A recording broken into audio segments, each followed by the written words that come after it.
Yeah, this one's certainly not going to win me back by ending with a bad sitcom joke and freeze-frame laugh. Welcome to the Time Treadmill. I'm Ron, and these are my sweaty thoughts about Doctor Who.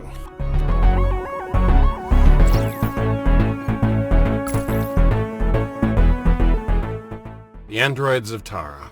Not my favorite story.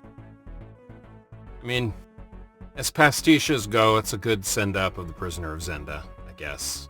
As stories in the Key to Time saga go, it's probably the weakest. But if I have to come up with a couple of interesting factoids about it, I've got two for you. First of all, this one marks the midpoint of my path through this ridiculous project. There are 1,002 episodes I need to watch this time through Doctor Who.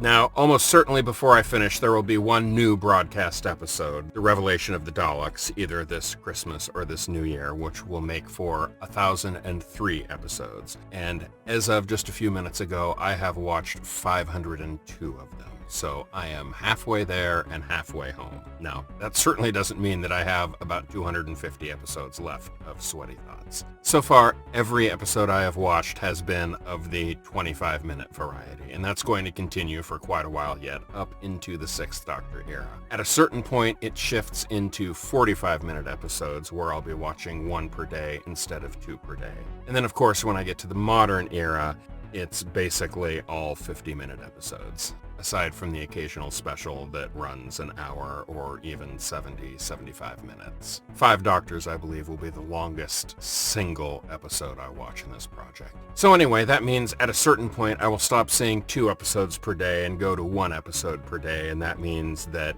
in terms of number of episodes of Sweaty Thoughts, I am less than halfway done. But I'd have to go out and do the math and count, and I don't care. All I know is I'm halfway through watching all of the episodes I'm going to watch, so yay! Now, the factoid I can give you about this actual story, this is kind of a fun one. Actor Cyril Snaps appears in this story as the Archimandrite, basically the religious figure who initially presides over the coronation of the king, even though the king is a robot at that point, but he doesn't know that. And then later he's supposed to preside over the marriage between the king and the Princess Strella, who isn't really the princess, it's Romana, and it's complicated. In any case, this is his 4th appearance on the show. The first time was in The Tomb of the Cybermen, where he played the villain, John Viner, and he was spectacular in that one, and he's the driving force behind all of the things that go wrong. And he is primarily responsible for resurrecting the Cybermen from their tomb.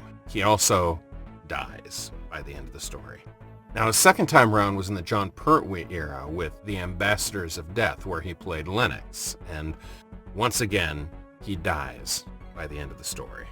Third time around, right at the tail end of the Third Doctor era, where he played Professor Herbert Clegg, and once again, he dies. But his 4th and final appearance in Doctor Who with this story, where he's really not recognizable from his previous performances, largely because of, well, being a dozen years older, and also because of the long white beard he sports in this one. It really conceals his facial figures and makes him not as recognizable.